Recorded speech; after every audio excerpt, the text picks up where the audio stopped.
अध्यक्ष महोदय, केवल ज्यादा नहीं 2-3 मिनट ही हम लेंगे, ज्यादा समय व्यर्थ नहीं करेंगे। और भी कार्यक्रम है सदन में, और भी बिजनेस है। माननीय विजय चौधरी जी यहाँ बैठे हुए हैं। आप सब लोगों को पता है कि हमारी सरकार जब 7 में थे, इससे पहली वाली सरकार 17 महीने, तो हम लोगों ने जातीय आधारित गणना कराई थी। और जातीय आधारित गणना इसलिए कराई थी क्योंकि राज्य सरकार जो है सेंसस नहीं करा सकती, इसलिए हम लोगों ने सर्वे कराया था। और उस सर्वे के आधार पर हम लोगों ने आरक्षण की सीमा महोदय 65% करने का काम किया था, जिसमें कि पिछड़े, अति पिछड़े, दलित, आदिवासी समाजों का आरक्षण हम लोगों ने बढ़ाया और ईडब्ल्यूएस 10% एज इट इज रखा। आज संविधान दिवस है महोदय, और संविधान दिवस के दिन पर कम से कम ये चर्चा, कम से कम सरकार से अपेक्षा ये की जाएगी कि इसका कम से कम जवाब देने का काम करे। और इस दिशा में आरक्षण जो हमारी सरकार, जो महागठबंधन की थी पूर्व में, जो 65% हम लोगों ने बढ़ाया था, इसके लिए क्या कदम उठा रही है फिर से लाने के लिए। अध्यक्ष महोदय, आप जान रहे हैं कि हाई कोर्ट 9/11/23 में ये पारित हुआ था, मेरे जन्मदिन के अवसर पर, आपको बखूबी याद होगा। और ये 20/6/24 को जो है मना कर दिया गया हाईकोर्ट द्वारा, और ये दिया गया कि इसका जो है प्रॉपर स्टडी जो है नहीं हो पाया है, इसको देखते हुए इसको निरस्त कर दिया गया। हमारा ये सवाल है महोदय कि जो संदेह नीतीश जी को था, माननीय मुख्यमंत्री जी को था, आपको था, हमको था, कि भाजपा के लोग जो है किसी ना किसी प्रकार से कोर्ट जाकर के इसको निरस्त कराएंगे। इसलिए माननीय मुख्यमंत्री जी ने एक मिनट मेरी बात तो सुन लो। अरे बात है, एक चीज जानकारी देना चाहिए अध्यक्ष महोदय, पहले हम बोलेंगे, फिर बोलिएगा। आप तो आप बोलिएगा, मेरा बात खत्म हो जाने दो, फिर आप बोलना। पहले तो आपकी सरकार नहीं थी, पहला जानकारी दो। अरे नीतीश कुमार की सरकार थी, आप कौन थे? महागठबंधन की सरकार। वो जानकारी आप है ना, जैसे आप है, अभी किसकी सरकार है? भाजपा की सरकार नहीं है क्या? क्या बोलिए, भाजपा की सरकार नहीं है क्या? बात बोलिएगा ना, बोलिए। बिना आधार और प्रमाणिकता के किसी भी पार्टी के बारे में इस तरह का नारी के पद पर बैठे संविधान के दिल में शोभा नहीं देता है।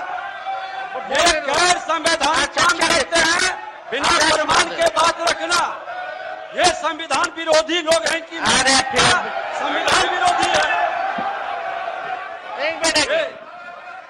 संविधान विरोधी लोग संवैधानिक संस्था का अपमान कर रहे हैं। फिर बोलिएगा। बैठ जाइए, बैठिए, बैठिए, एक मिनट बैठने दीजिए, बैठिए ना, बैठिए, बोलिए, बैठ जाइए, आप भी बैठ जाइए, आप भी बैठ जाइए। देखिए, लेकिन माननीय मुख्यमंत्री जी के कहने के एक मिनट, आज ही मैंने आग्रह किया है, कल भी मैंने कहा था ये बात, संसदीय लोकतंत्र में हम अगर बेहतर ढंग से अपनी बात रखेंगे, मुझे भी उस जगह पर रहने का अवसर मिला है, और मैं समझता हूं कि बेहतर ढंग से बात रखेंगे तो बात में वजन भी आता है। तो सभी से अपेक्षा करता हूं, केवल नीति बात नहीं कर रहा हूं, सबसे अपेक्षा करता हूं, अपनी बात रखते समय ठीक ढंग से अगर बात रखेंगे, ढंग से बात रखेंगे आप, तो संविधान का सम्मान भी होगा और आपके विषय में दम भी आएगा। बोलिए।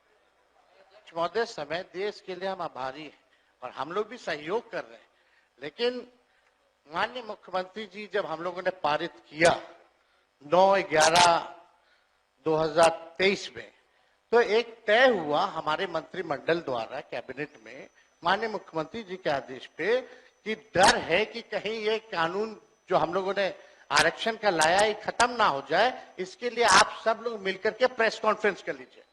और सम्राट चौधरी जी जो आप बोले, थोड़ा प्रेस कॉन्फ्रेंस का वीडियो हम आपको भेज देंगे, आप दोनों को। उसमें माननीय चौधरी जी ने क्या कहा था, अशोक चौधरी जी ने क्या कहा था, हमने क्या कहा था, आपको प्रमाण मिल जाएगा।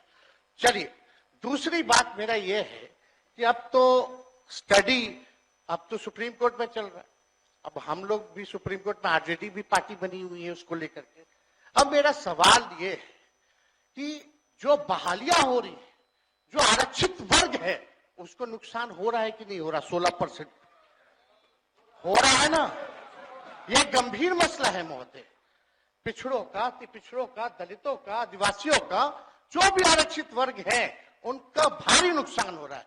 मेरा यही कहना है, अगर सरकार, और देश में ये पहली ऐसी सरकार थी 17 महीनों की जहां जाति आधारित गणना भी हुई और 65% आरक्षण की भी सीमा तय की।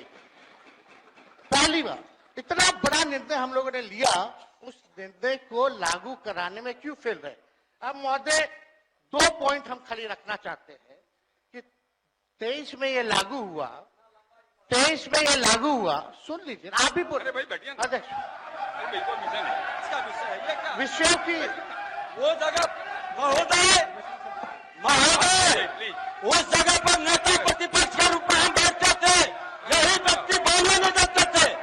आज खुल करके यही अंतर है। आज नेता प्रतिपक्ष के रूप में इस पर डिबेट कर रहे थे, आप माइक बंद कर दिए। अध्यक्ष महोदय 2 पॉइंट करा रहे हैं आपको, आप बैठिए। अवगत करा रहे हैं। हम लोग हर तरीके से सदन चलाना चाहते हैं, आप भी डिस्टर्ब कर रहे हैं। तेज जी बोलिए। 2 पॉइंट संक्षेप में कि बताइए। ये 11-23 में, चौधरी जी 11-23 में 9-11-23 को ये लागू हुआ, निरस्त जो हाई कोर्ट से 20/6/24 में हुआ। हम लोगों की मांग थी कि इसको शेड्यूल 9 में डाल दिया जाए। अगर आप लोग आरक्षण के पक्ष में थे केंद्र सरकार, तो इसको शेड्यूल 9 में क्यों नहीं डाला गया? पहला प्रश्न। दूसरा महोदय कि अभी भी हम लोग इंतजार कर रहे हैं, अभी भी माननीय मुख्यमंत्री जी को मेरे तरफ से रिक्वेस्ट कर दीजिएगा चौधरी जी, और दोनों चौधरी जी कर दे तो ज्यादा भार पड़ जाएगा। तो अगर कर देंगे तो कम से कम ये कह दीजिए, अभी स्टडी नहीं हुआ है, यही ना कोर्ट कहा, तो स्टडी तो ईडब्ल्यूएस का भी नहीं हुआ था जो 10% मिला, उसका कौन सा आधार था? ये तो हम लोगों ने कास्ट बेस्ड सर्वे करा के आरक्षण दिया। तो अभी हम लोगों की यही मांग है कि सरकार अगर इच्छुक है, आप दोनों बलवान लोग बैठे हैं, दोनों दो डिप्टी सीएम हैं, पहले हम अकेले थे तब हुआ था, अब तो 2 है। तो महोदय यही हमारा मांग है, खाली मांग सुन लिया जाए कि इसमें अभी भी स्टडी के लिए एक असेंबली की कमेटी बना दीजिए, एक असेंबली की कमेटी बना दीजिए जो स्टडी कर ले। और अरे भाई आप बैठिए ना प्लीज। अरे सुन लीजिए ना, क्या व्यवहार है? डिप्टी सीएम है यार, डिप्टी सीएम जैसा इधर देख के बात कीजिए। करिए, इधर देख के बात करिए नेता प्रतिपक्ष। बोलने का मौका जब देता है, मैं सभा देता था।